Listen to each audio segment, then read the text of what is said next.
A busca pelas origens da filosofia nos transporta por uma viagem através do tempo, desvendando uma narrativa complexa e muitas vezes esquecida, que desafia as convenções eurocentristas.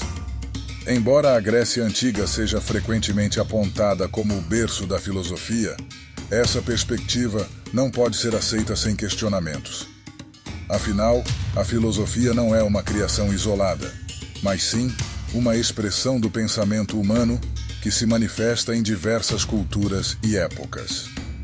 Antes de avançarmos mais a fundo, peço que deixe seu like e inscreva-se no canal. 90% das pessoas que assistem o canal ainda não são inscritas. Bom, vamos ao que realmente interessa.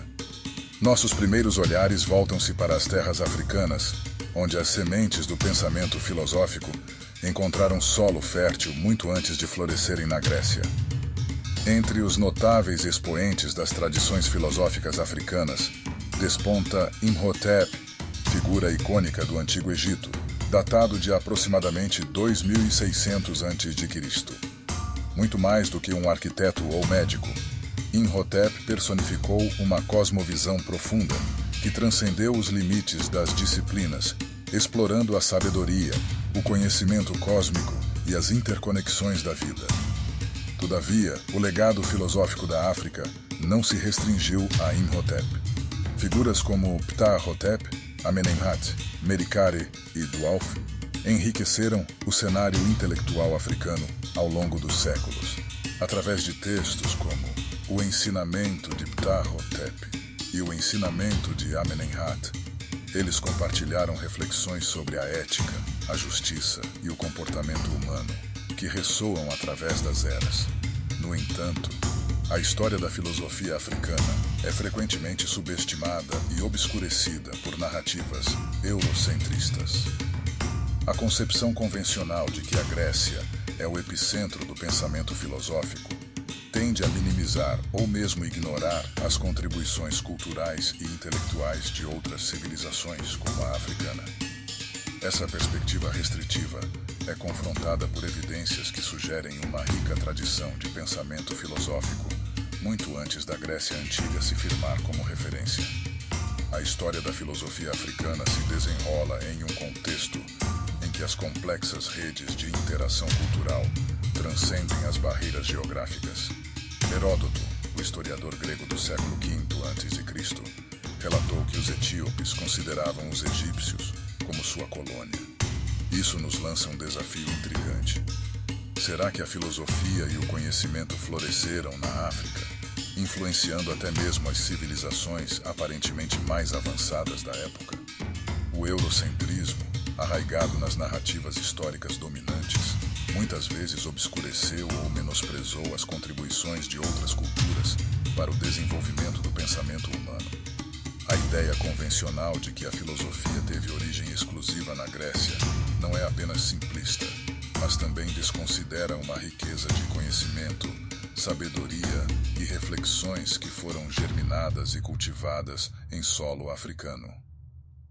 Em uma época em que as civilizações gregas estavam apenas começando a dar seus primeiros passos intelectuais, a África já havia construído grandes monumentos, desenvolvido sistemas de conhecimento avançados e explorado as complexidades da vida e do universo.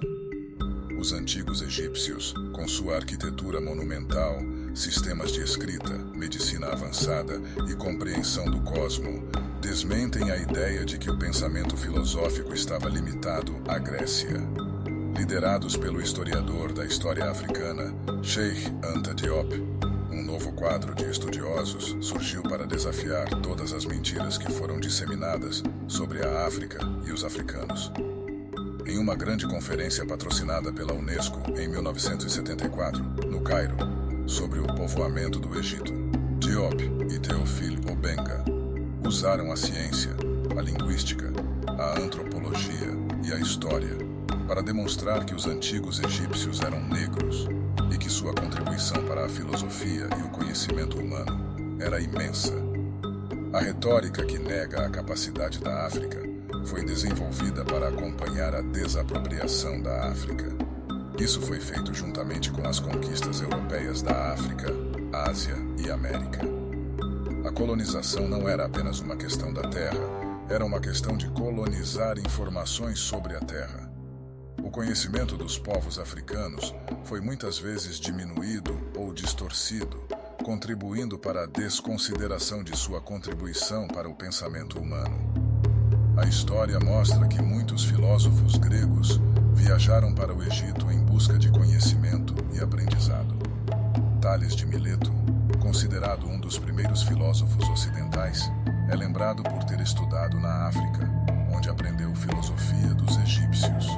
Pitágoras é conhecido por ter estudado por pelo menos 22 anos na África.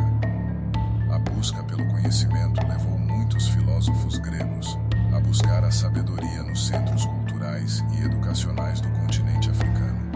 Os antigos egípcios viveram muito antes da chegada dos gregos, romanos, árabes e turcos, e eram de fato africanos negros. A cor da pele dos antigos egípcios não deve ser motivo de debate, mas infelizmente ainda é um tópico controverso. Registros históricos e testemunhos de escritores antigos confirmam que os egípcios eram negros, e muitos deles enfatizavam essa característica em suas representações artísticas. A filosofia africana é uma área rica e diversificada que abrange uma ampla gama de pensamentos, crenças e tradições filosóficas originárias do continente africano. É importante notar que a filosofia africana não é monolítica. Ela engloba uma variedade de perspectivas e sistemas de pensamento, muitos dos quais foram historicamente transmitidos oralmente. O conceito de Ubuntu, que enfatiza a interconexão de todos os seres humanos, é uma expressão da filosofia africana que tem influenciado a maneira como as sociedades africanas abordam as relações humanas e a ética. A filosofia africana também explorou questões de identidade, liberdade e igualdade, como demonstrado pelos trabalhos de Anton Wilhelm Amo e Frantz Fanon. Em uma época em que as civilizações africanas já estavam construindo pirâmides, explorando a matemática e a medicina, os gregos estavam apenas dando os primeiros passos em direção à filosofia. As narrativas históricas que tentam diminuir a contribuição africana para a filosofia são resultado do eurocentrismo, uma perspectiva que tem sido dominante nas academias ocidentais e que marginaliza o conhecimento e as realizações das culturas não europeias. Em conclusão, a história da filosofia africana desafia os estereótipos e preconceitos que foram perpetuados ao longo dos séculos. Ela nos lembra que o conhecimento humano é um empreendimento global, moldado por contribuições de diversas culturas e regiões. Ao questionar as narrativas eurocentristas e explorar as riquezas da filosofia africana, abrimos caminho para uma compreensão mais profunda e inclusiva da história do pensamento humano. Gostou de conhecer mais sobre a história da filosofia africana? Então deixe seu like e, se possível, comente sobre o tema. Muito obrigado.